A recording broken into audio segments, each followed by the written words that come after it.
नमस्कार, स्वदेश न्यूज देख रहे हैं आप। मैं हूं आपके साथ ऋषभ सोनी और लेकर आया हूं हमारा खास कार्यक्रम, जिसमें आज हम बात करेंगे एक कांड की।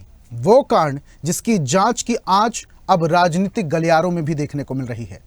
छत्तीसगढ़ की राजनीति में सबसे बड़े नेताओं का नरसंहार यानी कि झीरम घाटी कांड, जिसे कभी भुलाया नहीं जा सकता।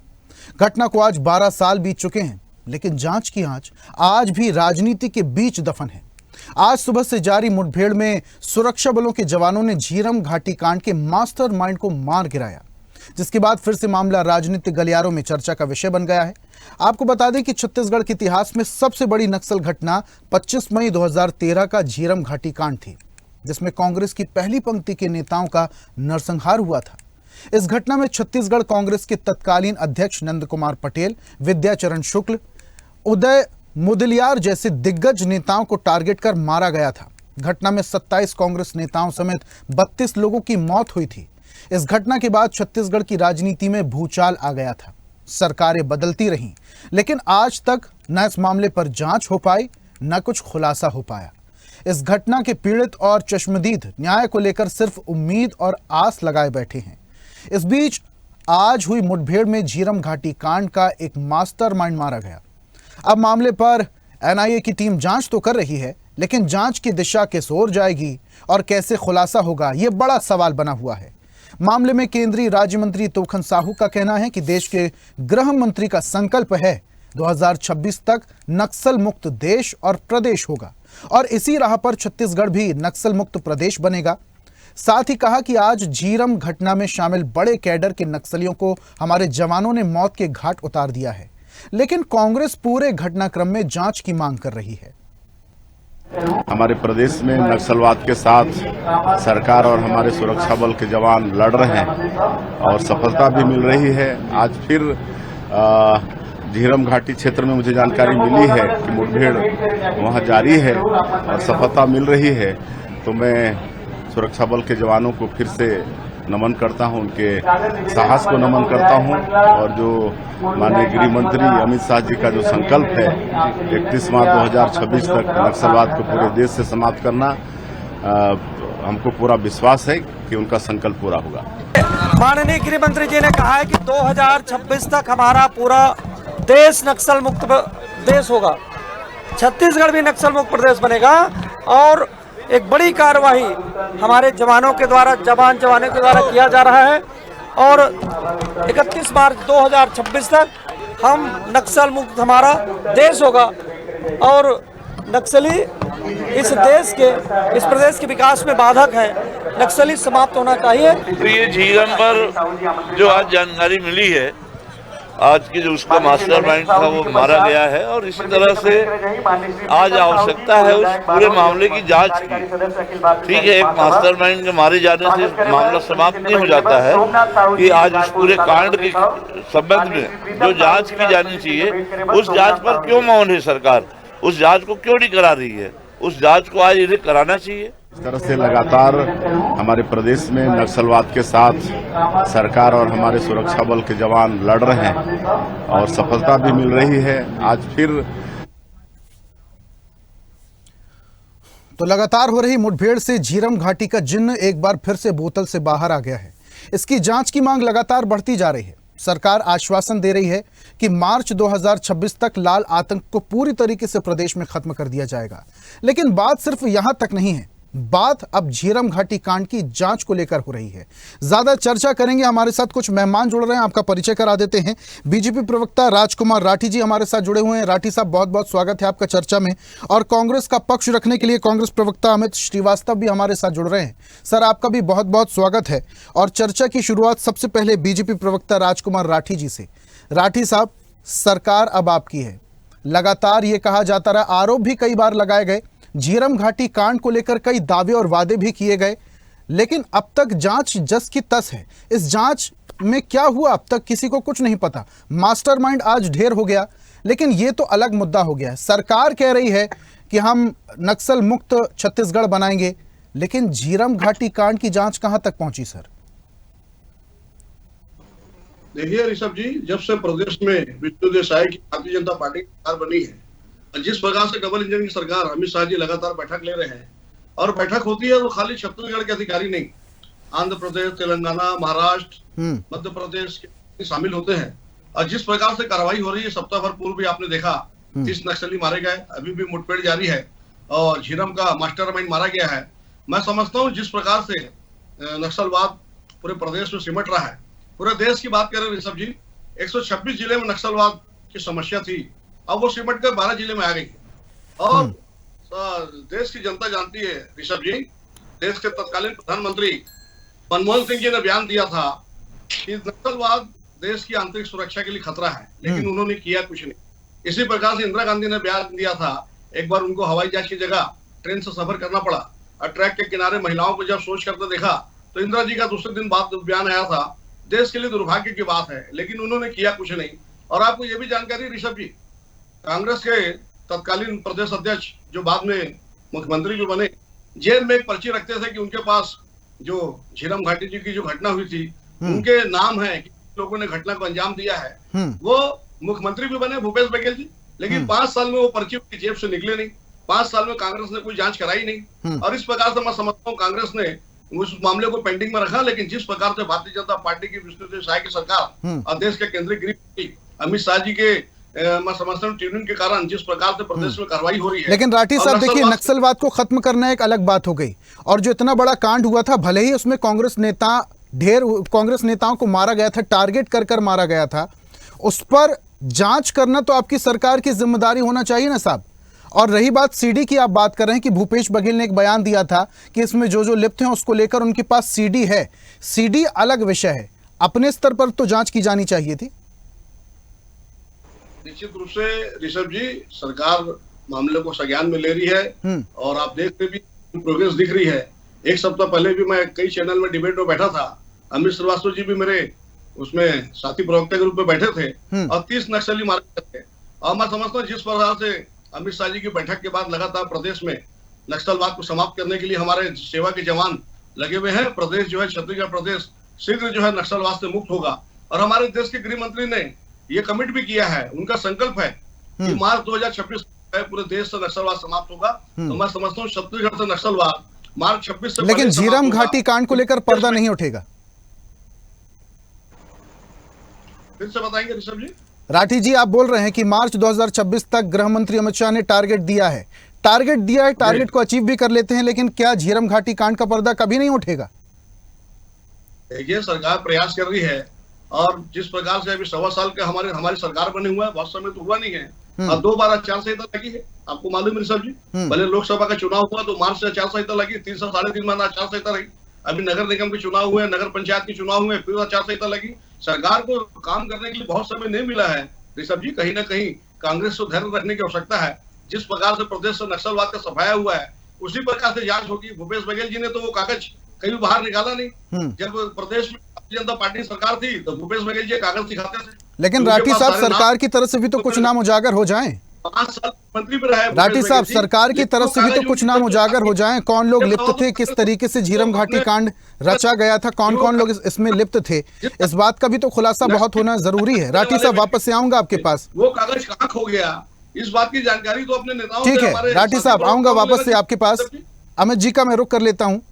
अमित साहब, पूरी बात आपने सुनी राजकुमार जी की। आरोप लगाना बहुत आसान है। आपके ही नेता पूर्व मुख्यमंत्री भूपेश बघेल कई बार मीडिया के सामने कह चुके हैं, एक सीडी है उनके पास झीरम घाटी को लेकर, तमाम जानकारियां उस सीडी में है। वो सीडी क्यों नहीं सुपुर्द कर देते हैं सरकार के? सरकार को ज्यादा आसानी होगी।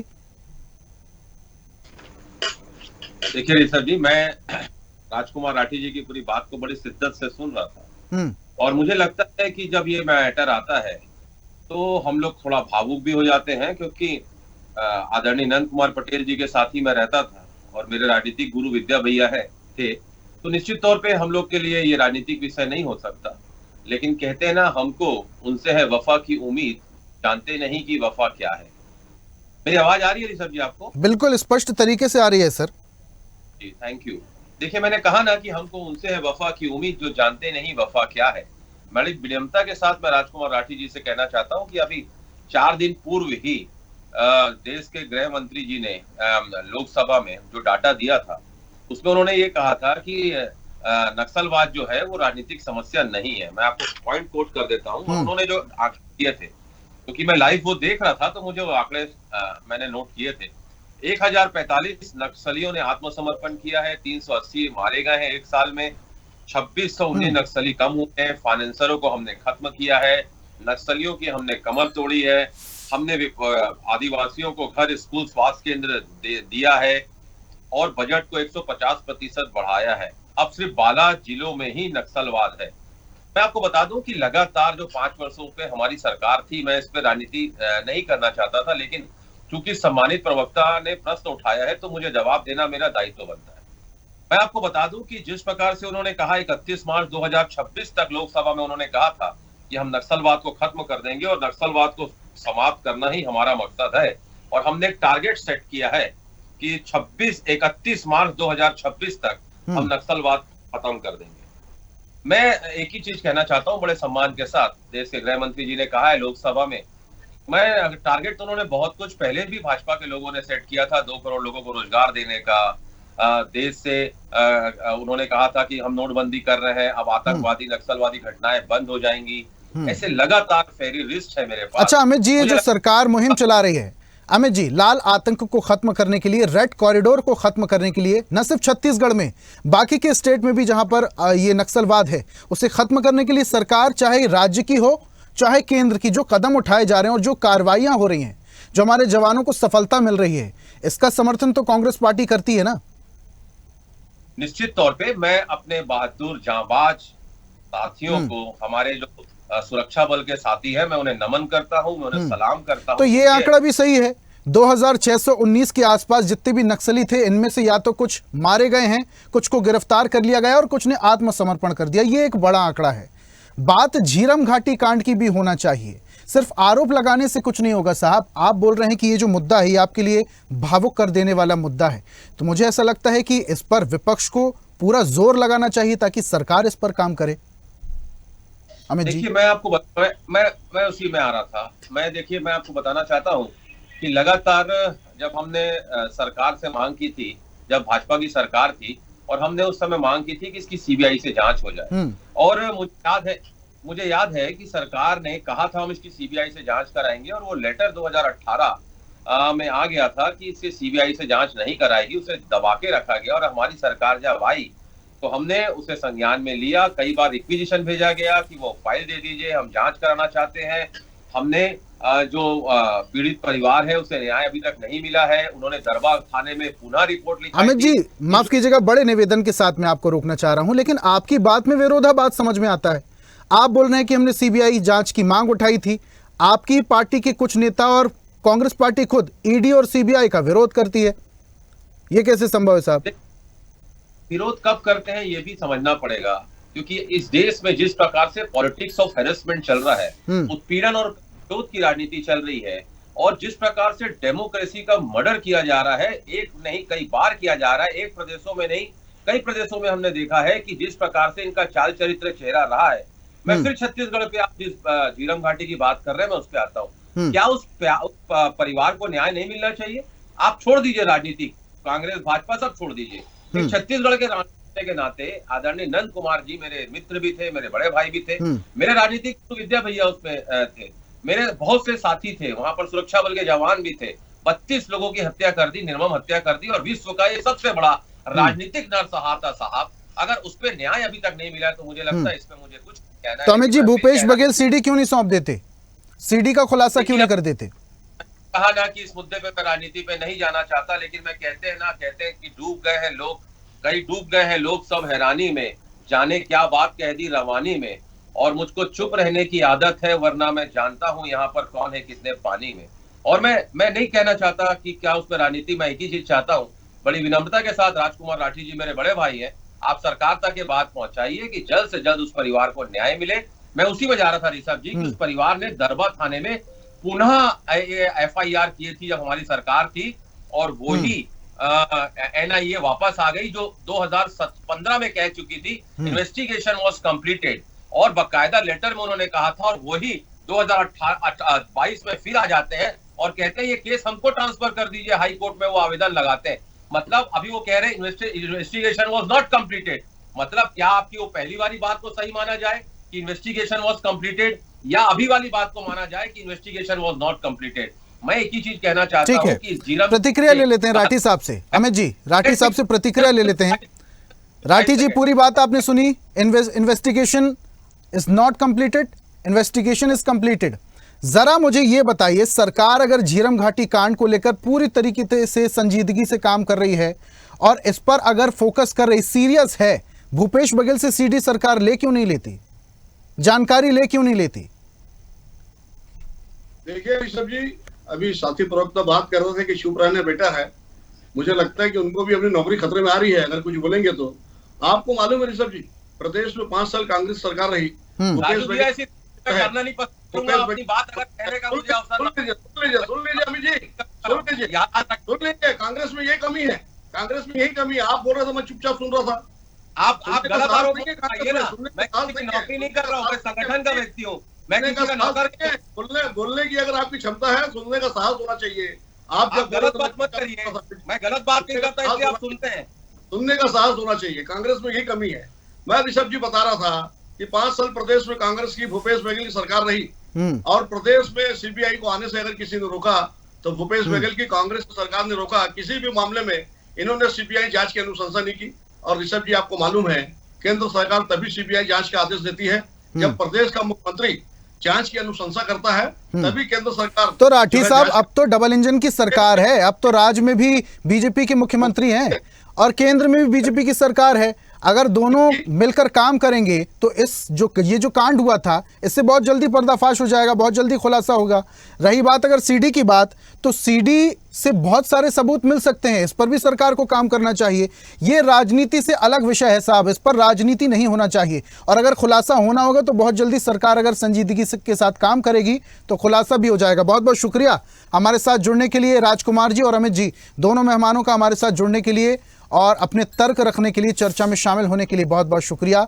आज हम बात कर रहे थे नक्सल प्रभावित इलाकों में जिस तरीके से मुठभेड़ हो रही है और रोज नक्सलियों को मारा जा रहा है। इस मुठभेड़ में एक और मास्टरमाइंड ढेर हुआ जो कि झीरम घाटी कांड में संलिप्त था। अब झीरम घाटी कांड का जिन एक बार फिर से बोतल से बाहर आ गया है। इस पर जांच किस तरीके से होगी और जांच की आंच कितना प्रभाव डालेगी, ये देखने वाली बात होगी। खास पेशकश में फिलहाल इतना ही। बने रहिए स्वदेश न्यूज के साथ। नमस्कार। लेटेस्ट खबरों के लिए लाइक, फॉलो और YouTube पर सब्सक्राइब करें, बेल आइकन दबाएं, साथ ही विजिट करें swedishlive.com पर।